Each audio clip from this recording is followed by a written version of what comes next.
Namo tassa bhagavato arahato sama sambuddhassa. Namo tassa bhagavato arahato sama sambuddhassa. Namo tassa bhagavato arahato sama sambuddhassa.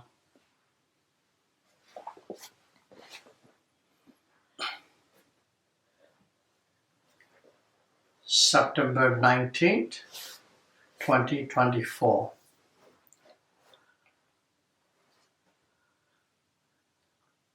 Dhamma of Peace series number 19.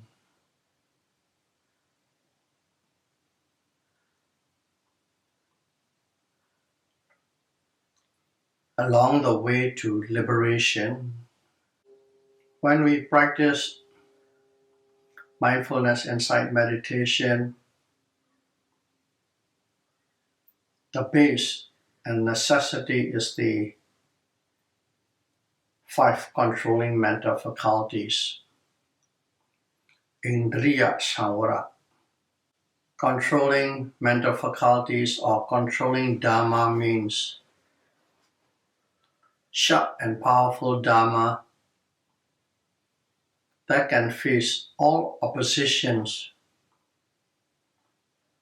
without flinching or shaking and have stability. Faith and confidence, saddha, effort, viriya,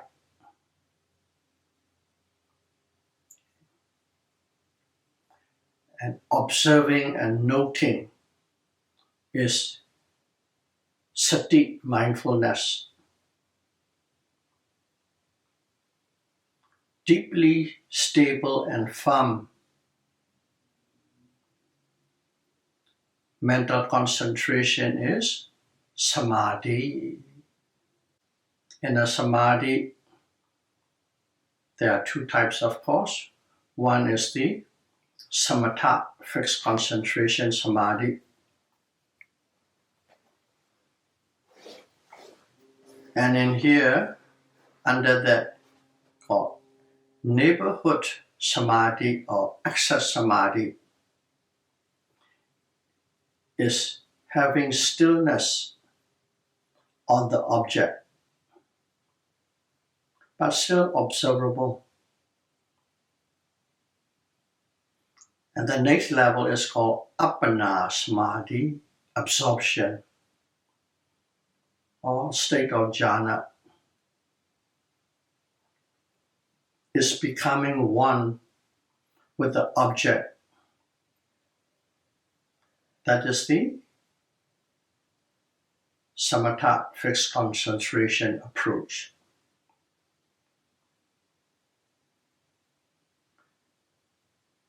But in mindfulness insight meditation, the concentration we use is called momentary concentration, khanika samadhi, momentary concentration. These concentration arise together with the object and disappear with the object. That's why it is called momentary. Whenever every object changes, that concentration changes. But if one can observe continuously, then it becomes very powerful. To see through the specific characteristics and general characteristics of the objects. That's the job of the concentration, momentary concentration. And wisdom, pinya, the next one is. But in mindfulness insight practice, when we call wisdom, it is experiential, seeing and knowing. Or you can say experiential understanding that the self is not a person, individual, or a being. That is wisdom. But in this case, it has a very specific name. It is called Vipassana wisdom or insight. Vinya, wisdom, but Vipassana wisdom. Okay, let's go and see a little bit deeper into the verifiable faith and confidence, Saddha. And what do we have faith in? We have faith in the Buddha. In what way? The Buddha taught himself the Four Noble Truths and spread them across the humanity, whoever wishes to understand, learn, and practice. He is a historical figure, not a legend or a fiction, who was born 2,570 years ago. That's our faith in the Buddha. In brief, faith in the Dhamma is the 6 qualities of Dhamma. 6 qualities of Dhamma that give rise to happiness and supreme peace. And the third faith and confidence is in the Ariya Sangha, noble persons. They have 9 qualities of Sangha. They walk authentically, truly, the true way, the straightforward way, and also they practice systematically, step by step, methodically, right to the end. And also they practice properly, which means 3 attainments: Sila, Samadhi, Panya, morality, mental concentration, and wisdom. And they all are deserving of alms. In other words, the food that they consume every day, the people donated them. And also, they are deserving of gifts brought to them from faraway places. And also, they can accept the offerings where the people intended for the past beloved ones, just in case if they are being caught in the hungry ghost run, they could be uplifted and have a better status. And of course, they deserve the honor and respects of all the devotees. And last of all, these Ariya Sangha are the fertile land for the devotees to sow the wholesome seeds of karma. So that's what we believe in: faith and confidence, verifiable faith and confidence. And also this Saddha, once you have that,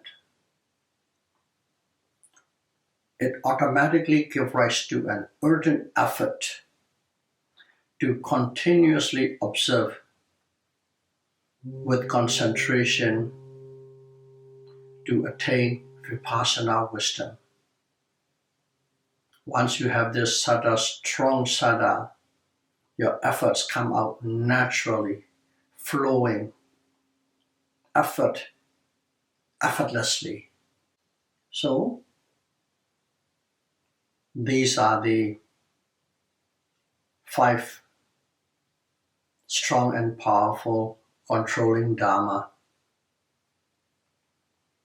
starting with faith, and then effort, mindfulness, concentration, and wisdom. And then Buddha taught us. Again, he doesn't leave us there. The following stages on the way to liberation.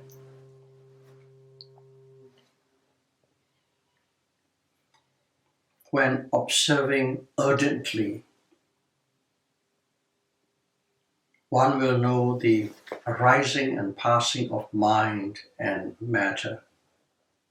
You have to observe all the physical and mental objects. And then at one point, you will come to know the arising and passing away of the mind and matter. Just to spotlight on it, how do you come to know? A little hint. One will see in the mind as if one is seeing with his own naked eye. One will see everything as if you are seeing with your own naked eye. Whatever you are experiencing, both physicality or mentality. Bending and stretching consists of several mini movements. Again, I stress, you are seeing them not imagining. You are seeing them as if you are looking with your own naked eyes. You can see the mind as if you are looking with your own naked eyes. I won't go into details.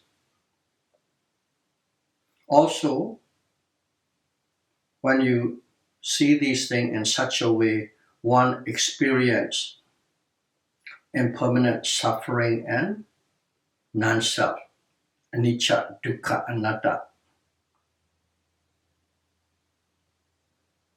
And if one experiences that way, one has attained the insight knowledge of arising and passing away.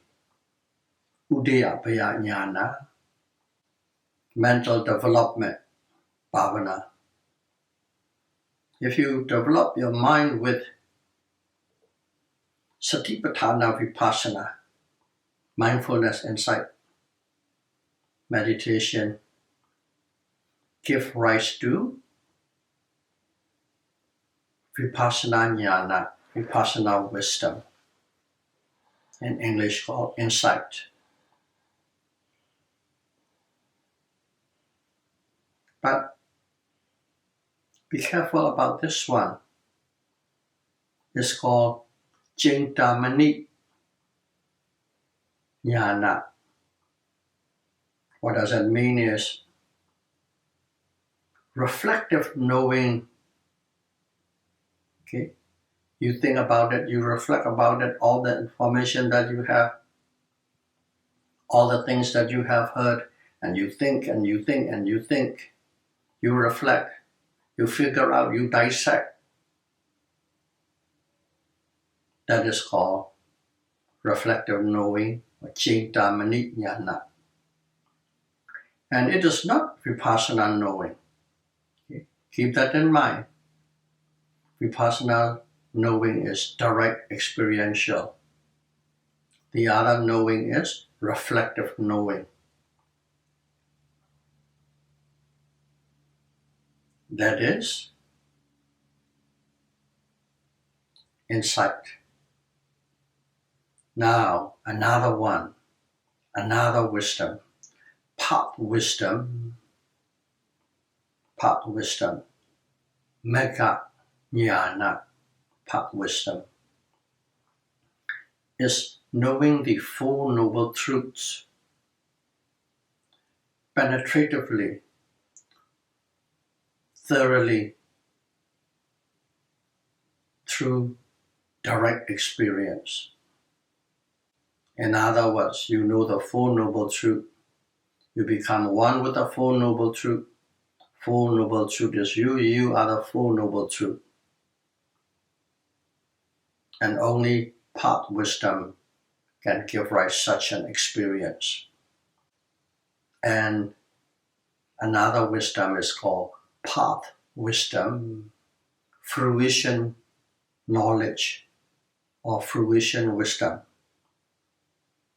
Actually, it is the bliss that one attains at the end of the path wisdom, mega jnana. You attain mega jnana, path wisdom. Immediately after that, you also attain the fruition, the bliss of that attainment, following immediately after the path wisdom. And these are exactly, I'm repeating, as the Buddha has taught. Buddha didn't taught us 13 different insight or 16 different insight. Our elders has expanded for us to know such way. But when Buddha taught, this is the step. Whatever I have repeated step by step is what Buddha taught. And when one experiences the insight of arising and passing away, in other words, you have experienced the specific characteristics and common characteristics of mind and matter of arising and passing away. There will be a great desire to abandon the mind and body will occur in that person. Don't want this body and mind anymore. You just want to abandon it. In Pali, it's called Nibbida Jnana. When the five aggregates is the practical expansion of the mind and matter, mind and body. When the five aggregates, impermanent suffering and non-self nature, matures, okay, you'll be experiencing, but you have to go up to the point of maturity. Individually, you see rupa, form is anicca, dukkha, anatta. Vedana, feeling is anicca, dukkha, anatta, and so on. When that matures, there is no more attachment to the mind and body and that person anymore. There's no more attachment to both mind and body when it matures. And that stage, one Pali word uses called viraga. But we commonly known as Arahata Mega, the path wisdom of an Arahant, the highest noble person, being liberated from mental defilements. The next stage, not just being liberated. After being liberated from all the mental defilements, all 10 types of mental defilements, one reflects. That person reflects. What kilesa have I abandoned? He just reflects and sees what kind of kilesa I have discarded and abandoned it. And then what needs to be abandoned more. Of course, in an Arahant, there's nothing left. But the first three noble persons, at certain stages, they abandon a certain thing, some more to abandon, and other stages, and other stages. So they have to go through that process. The Buddha said so. you reflect what one has abandoned and what needs to be abandoned. In Pali, that word is called Visavakkana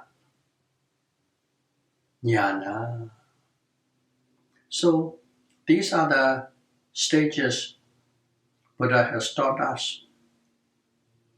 All the way that we need to do and we need to see and we need to experience along the way to liberation, along the way to supreme peace, along the way to Nibbana. May all of you be able to practice mindfulness and insight meditation and attain all these stages and attain supreme peace as soon as possible. Sadhu, sadhu, sadhu. Thank you very much.